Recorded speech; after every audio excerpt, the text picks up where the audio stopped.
नमस्कार, मैं हूं पूर्णिमा शुक्ला और आप देख रहे हैं 24 न्यूज की खास पेशकश उम्मीदों का बजट। जी हाँ, आज महाराष्ट्र के लिए बड़ा दिन है और लोगों की उम्मीदों का भी।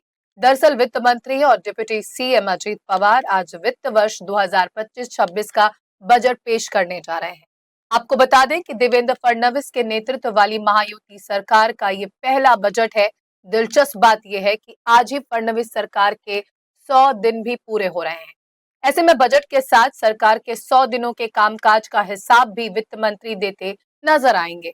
महाराष्ट्र में सरकार द्वारा चलाई जा रही लाडली बहन योजना को लेकर कहा जा रहा था कि इससे राज्य की अर्थव्यवस्था डगमगा गई है। इसलिए अब यह देखना दिलचस्प होगा कि डिप्टी सीएम और वित्त मंत्री अजित पवार इस योजना के लाभार्थी महिलाओं को क्या तोहफा देते हैं या नहीं। दरअसल चुनावों से पहले लाडली बहन योजना की किश्त 1500 रुपए से बढ़ाकर 2100 रुपए करने का वादा किया गया था। ऐसे में महाराष्ट्र की महिलाओं की नजर भी इस बजट पर रहेगी कि क्या सरकार अपना वादा पूरा करती है या नहीं। कुल मिलाकर जनता को इस बजट से काफी उम्मीदें हैं। किसान, उद्योगपति और व्यापारी भी अजित पवार के बजट पर टकटकी लगाए बैठे हैं। दिलचस्प बात यह भी है कि भले ही नई महायुति सरकार का पहला बजट है, लेकिन अजित पवार का ये 11वां बजट होगा।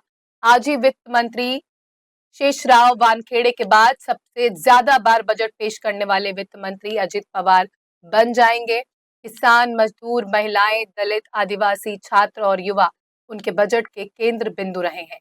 उनके नेतृत्व में महाराष्ट्र के पिछले बजटों में किसानों, मजदूरों, महिलाओं, दलितों, आदिवासियों, छात्रों और युवाओं सहित विभिन्न क्षेत्रों को प्राथमिकता दी गई है। वहीं डिप्टी सीएम एकनाथ शिंदे ने बजट को लेकर कहा कि ये बजट जनता के लिए है। ये सरकार जनता की है और अगले 5 सालों तक महाराष्ट्र के लोगों के प्रति सरकार प्रतिबद्ध है। बजट में क्या कहेंगे सर, जनता के लिए उसमें क्या? ये जनता का सरकार है। ये 2.5 साल जनता के लिए काम किया। मैं मुख्यमंत्री था, हमारे दोनों साथी देवेंद्र जी, अजीत दादा, सिर्फ और सिर्फ ये जनता के लिए हमने काम किया। जनता को प्रगति, जनता की प्रगति, उनके जीवन में बदलाव आने के लिए काम किया। ऐसा ही काम अगले ये 5 सालों में होगा। और अभी जो बजट होगा इसमें भी सर्व सामान्य जनता जो है उसको ही केंद्र बिंदु मानकर हमारी सरकार काम करेगी। बिल्कुल ये आम आदमी के लिए, सर्व सामान्य नागरिक के लिए ये बजट होगा। Thank you sir. Raju sir, तो बजट में क्या कहेंगे सर, जनता के लिए उसमें क्या? ये जनता का सरकार है। ये 2.5 साल जनता के लिए काम किया। मैं मुख्यमंत्री था, हमारे दोनों साथी देवेंद्र जी, अजीत दादा, सिर्फ और सिर्फ ये जनता के लिए हमने काम किया। जनता को प्रगति, जनता की प्रगति, उनके जीवन में बदलाव आने के लिए काम किया। ऐसा ही काम अगले ये 5 सालों में होगा। और अभी जो तो जनता का बजट होगा ये। डिप्टी सीएम अजित पवार को वित्तीय अनुशासन के सख्त प्रशासक के रूप में जाना जाता है। वो जनता की नब्ज को समझते हुए बजट में लोक कल्याण के निर्णयों की घोषणा करते समय इस बात का ध्यान रखते हैं कि राज्य की विकास प्रक्रिया को कोई नुकसान न पहुंचे। वो विकास परियोजनाओं के लिए धन उपलब्ध कराने और बुनियादी ढांचे के विकास की प्रक्रिया को आगे बढ़ाने में लगातार सफल रहे हैं। कोविड संकट के दौरान जब कई राज्यों की अर्थव्यवस्थाएं संकट में थी, तब महाराष्ट्र के वित्तीय अनुशासन को बिगड़ने नहीं देने के लिए अजित पवार की केंद्रीय स्तर पर प्रशंसा की गई है। तो आपको बता दें कि आज महाराष्ट्र का बजट पेश किया जाना है। सबसे अहम बात यह है कि अगर अजित पवार की बात की जाए तो वो उनका 11वां बजट है, जो राज्य में वो दूसरे सबसे ज्यादा बार बजट पेश करने वाले वित्त मंत्री बन जाएंगे। इससे पहले 13 बार शेषराव वानखेड़े ने बजट पेश किया है। और आज के बजट की बात की जाए तो हर किसी की निगाहें इस बात पर टिकी होंगी कि ये बात अभी रिपोर्ट में साफ हुई है कि अगर महाराष्ट्र के राज्य सरकार के धन की बात की जाए तो सरकार का जो धन कोष है वो घाटे में चल रहा है, क्योंकि जो खर्च है वो आय से ज्यादा है। तो ऐसे में बहुत कुछ इस बात पर टिका होगा आने वाले आज के जो बजट पेश किया जाएगा कि आखिर किस तरह से सरकार ये संतुलन बिठाती है। इस बजट के जरिए जो लोक लुभावने वादे चुनावों के दरमियान किए गए थे उसको और राजकोषीय जो संकट है उन दोनों के बीच संतुलन बिठाने में सरकार किस तरह से सफल होगी, ये सब बातें आज के बजट में जब पेश की जाएंगी तो जाहिर तौर पर चर्चा का केंद्र बिंदु रहेंगी। बहरहाल इस बजट को लेकर चर्चा के लिए हमारे साथ जुड़ चुके हैं इन 24 न्यूज के editor in chief Pradeep Sharma. उनसे हम जानेंगे कि आखिर आज के बजट को लेकर लोगों को क्या उम्मीदें हैं। प्रदीप जी, अगर बात की जाए, आज की पहला बजट है चुनाव जीतने के बाद, सरकार बनाने के बाद महायुति का। ऐसे में कई बातें हैं जो आज के बजट पर निर्भर करती हैं। सरकार के राजकोषीय जो वित्त, किस तरह से व्यवस्था की जाएगी, किस तरह से संतुलन बिठाया जाएगा, जो लोक लुभावने वादे चुनावों के दरमियान किए गए थे, आज के बजट को लेकर की पॉइंट्स क्या क्या होंगे, आपसे जानना चाहेंगे। कुछ ही देर में जो है महाराष्ट्र के जो वित्त मंत्री हैं, उप मुख्यमंत्री हैं अजीत पवार, वो जो है सदन में बजट पेश करेंगे। जो 2025 और 26 का बजट होगा वो पेश करेंगे। हालांकि इस बजट को लेकर महाराष्ट्र के लोगों को काफी उम्मीदें हैं। और जिस तरीके बात करें इसमें, अगर हम की पॉइंट्स की बात करें तो इसमें कई ऐसे मुख्य बिंदु होंगे जिस पे ध्यान सरकार ने ध्यान दिया है और जिसको लेकर इस बजट में उसका समावेश किया जा सकता है। आपको बता दें, चाहे वो किसानों के मुद्दे की बात करें या महिला सुरक्षा की बात करें और लाडली बहन योजना जैसी प्रमुख कई ऐसी योजनाएं हैं जो सरकार ने चुनाव के दौरान लोक लुभावने वादे किए हैं, उसको पूरा करने की कोशिश की जाएगी। और आपको ये भी बताएं कि महाराष्ट्र में ये महायुति सरकार का पहला बजट है जिसको लेकर काफी उत्साहित भी है सरकार की तरफ से। जो नेता है उनका साफ तौर से कहना है कि जो वादे हैं वो इस बजट के जरिए पूरे किए जाएंगे। लेकिन दूसरी तरफ अगर विपक्ष की बात करें तो विपक्ष लगातार सरकार को निशाने पर ली हुई है। अभी भी जिस तरीके से विपक्ष के नेता और कांग्रेस के दिग्गज नेता नाना पटोले ने कहा कि ये सिर्फ जुमले की सरकार है, बजट में भी महाराष्ट्र के लोगों को कुछ नहीं मिलने वाला है। और दूसरी तरफ अगर हम बात करें पूरा, तो लगातार जो एक तरफ तो ये कहा जा रहा है कि महाराष्ट्र का जो सरकार का जो कोर्स है वो घाटे में चल रहा है, क्योंकि महाराष्ट्र सरकार का बजट जी, काफी ज्यादा खर्च ज्यादा है जिसकी वजह से बजट कम है। लेकिन दूसरी तरफ अगर बात करें तो जो वादे हैं चुनाव के दौरान, तो कहीं ना कहीं इस बजट में उन वादों पर जरूर महाराष्ट्र की महायुति सरकार ध्यान देगी। हालांकि अगर अजीत पवार की बात करें तो अजीत पवार एक रिकॉर्ड बनाने जा रहे हैं, क्योंकि वो एज ए वित्त मंत्री 11वां बजट पेश करेंगे। इसके पहले 9 बार बजट शेष राव ने पेश किया था। लगातार महाराष्ट्र की अगर बात करें तो अजीत पवार अपने नाम एक रिकॉर्ड बनाने जा रहे हैं। दूसरी तरफ देखने वाली बात यह होगी कि अभी जब कुछ ही देर बाद सदन में वित्त मंत्री अजीत पवार बजट पेश करेंगे तो क्या कुछ प्रमुख मुद्दे और क्या क्या एजेंडे मिलते हैं, क्योंकि आज का जो डे है वो महाराष्ट्र का बजट डे कहा जा सकता है। क्योंकि आज के दिन महाराष्ट्र के लोगों को जो है महाराष्ट्र सरकार द्वारा बजट में दी गई योजनाओं की घोषणा और उस पे आवंटित फंड का ऐलान होगा। दूसरी तरफ अगर हम बात करें तो लगातार महाराष्ट्र सरकार की तरफ से महाराष्ट्र के लोगों को काफी खासा उम्मीद है।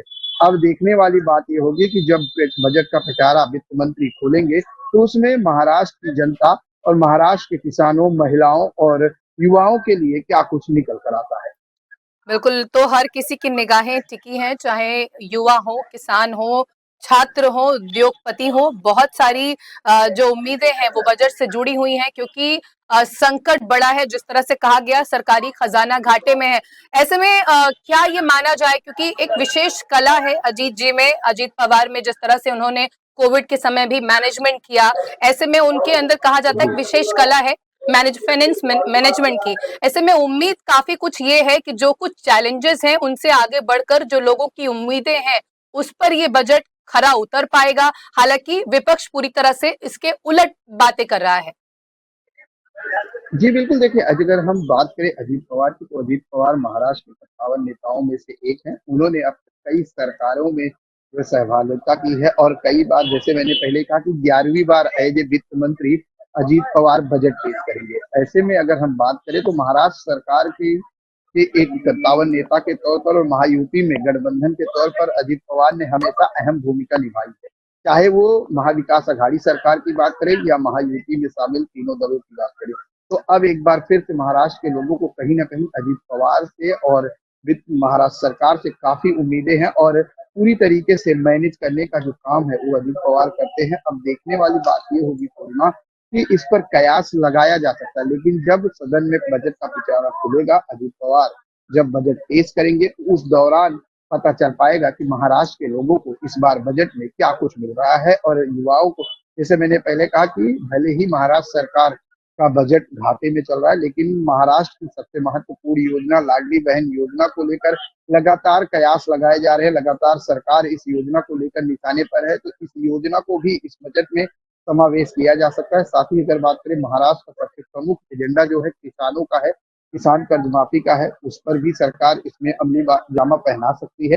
दूसरी अगर बात करें तो महिला सुरक्षा की बात करें, कई ऐसे जो है बिंदु हैं जिस पर सरकार ध्यान दे सकती है, और इसे ही उम्मीद लोगों को भी है कि महाराष्ट्र सरकार के बजट में महाराष्ट्र के जो लोग हैं उनको राहत मिल सकती है और उनको कुछ नया कुछ मिल सकता है इस बजट में।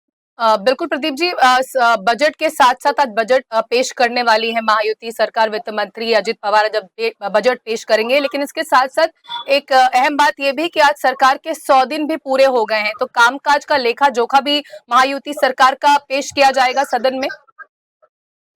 बिल्कुल, देखिए जैसे कि बता दें कि महाराष्ट्र सरकार के महायुति सरकार के पूरे हुए हैं, क्योंकि चुनाव के बाद से लगातार सरकार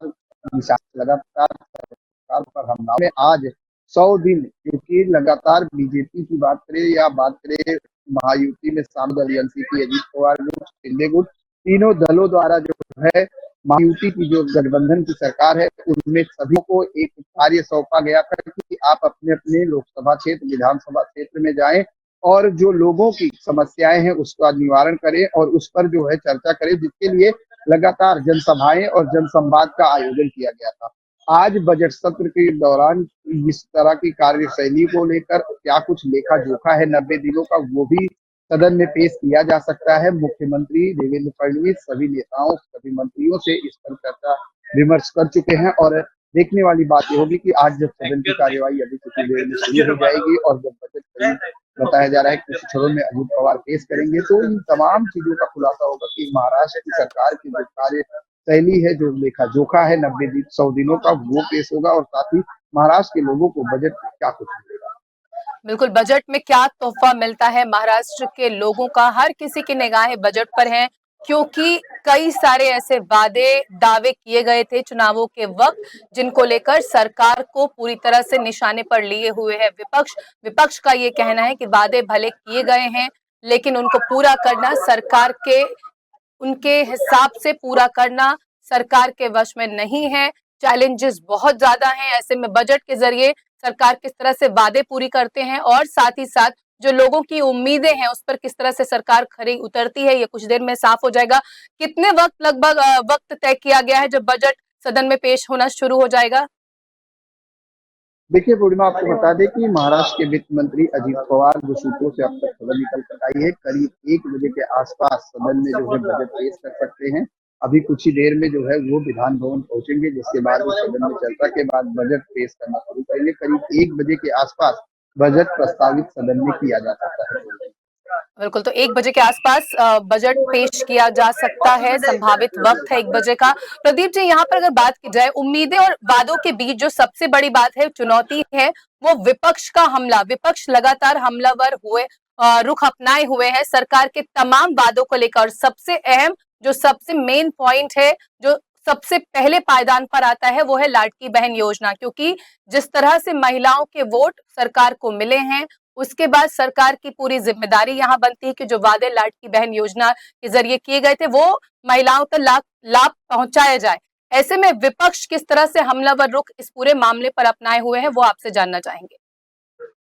बिल्कुल, देखिए विपक्ष लगातार जो है महायुति सरकार पर हमलावर है। लगातार विपक्ष ने निशाने साधे हैं। लगातार विपक्ष का कहना है कि सरकार सिर्फ जुमला दे रही है। जिस तरह से लाडली बहन योजना में करीब 9 लाख से ज्यादा महिलाओं के नाम कटे हैं, जिसके बाद से अपात्र महिलाएं, जिस तरह से चुनाव के बाद, पहले तो चुनाव के दौरान ये घोषणा की गई थी कि महिलाओं को, सभी महिलाओं को जो है लाडली बहन योजना के तहत जो है उनको आर्थिक सहायता दी जाएगी। हालांकि चुनाव के बाद अब उसमें नियम और शर्तें लगा दी गई हैं।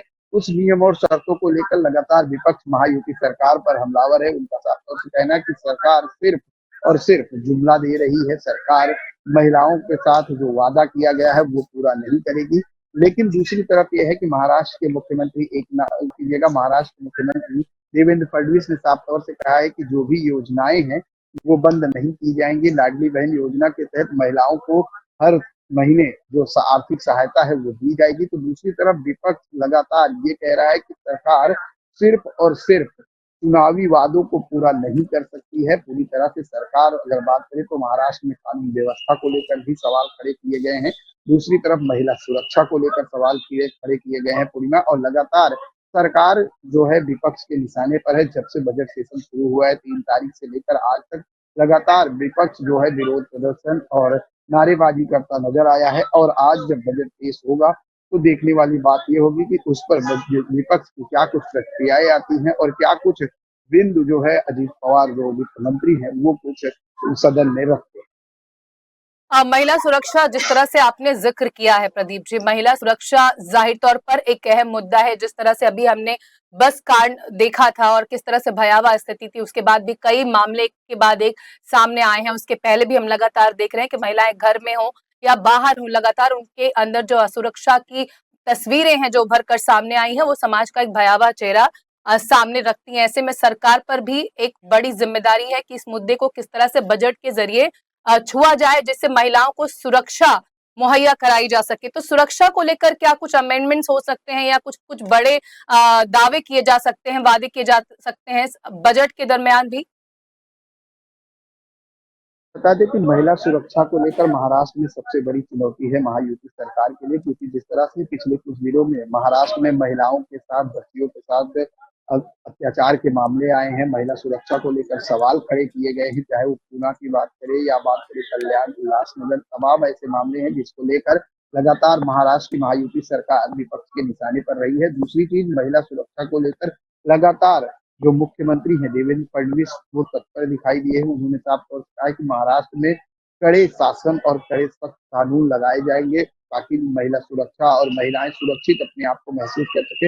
हालांकि इस बजट में, जैसे मैंने पहले कहा कि इस बजट में महिलाओं को ध्यान में रखा जाएगा, क्योंकि महिलाओं की विशेष, क्योंकि चुनाव के दौरान महिलाओं ने इस बार महायुति के जीत में अहम भूमिका निभाई है, इसलिए महायुति सरकार महिलाओं को ध्यान में रखते हुए, महिला सुरक्षा को ध्यान में रखते हुए, महिला सशक्तिकरण को ध्यान में रखते हुए, महिला के विकास को ध्यान में रखते हुए इस बजट में कुछ घोषणाएं हो सकती हैं। फिलहाल अभी इस पर सिर्फ कयास और अंदेशा ही जताया जा सकता है, लेकिन जब बजट पेश होगा तभी क्लियर पिक्चर हो पाएगी कि आखिर इस बार के बजट में महिलाओं को, खासकर महाराष्ट्र की उन तमाम महिलाओं को जिनको लाडली बहन योजना के तहत जो है आर्थिक सहायता देने की बात जी। कही गई है, या महिला सुरक्षा की बात की जाए, या पुलिस फोर्स की बात की जाए, तो उसमें कितना फंड आवंटित किया गया है, उनके लिए इस बजट में कितना प्रस्ताव रखा गया है, ये सब कुछ ही देर में क्लियर हो जाएगा कि इस बार बजट में क्या कुछ महाराष्ट्र के लोगों को मिला है।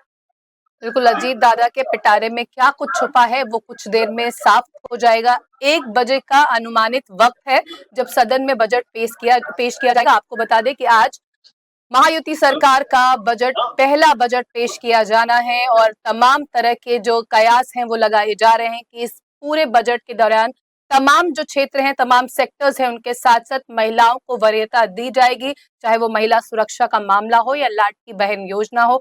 प्रदीप शर्मा जी लगातार विधानसभा से हमारे साथ आगे भी जुड़े रहेंगे, उनसे हम पल पल की अपडेट लेंगे, जानने की कोशिश करेंगे बजट पेश होने के बाद सरकार ने किस तरह से उन तमाम बिंदुओं को छुआ है जिनको लेकर चर्चा लगातार तेज है। बहुत बहुत शुक्रिया प्रदीप जी हमारे साथ जुड़ने के लिए।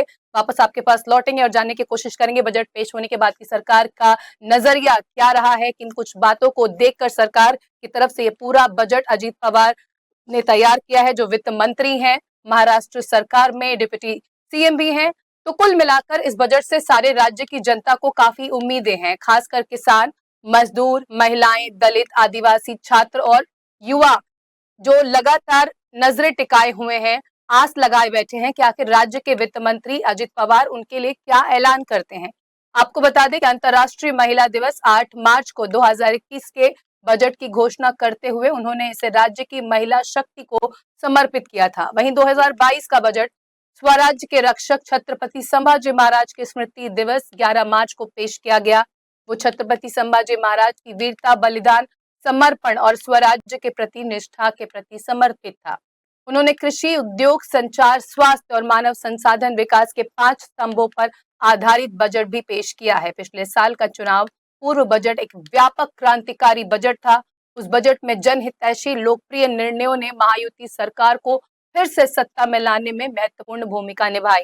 वहीं सोमवार को पेश होने वाले बजट से राज्य की जनता को काफी उम्मीदें हैं और जनता को पूरा भरोसा है कि आज जब अजीत पवार बजट को पेश करेंगे तो उन उम्मीदों पर खरे उतरेंगे। तो फिलहाल इस पेशकश में इतना ही। बाकी की ताजा तरीन खबरों के लिए आप बने रहिए N24 न्यूज के साथ। मुझे दीजिए इजाजत। नमस्कार।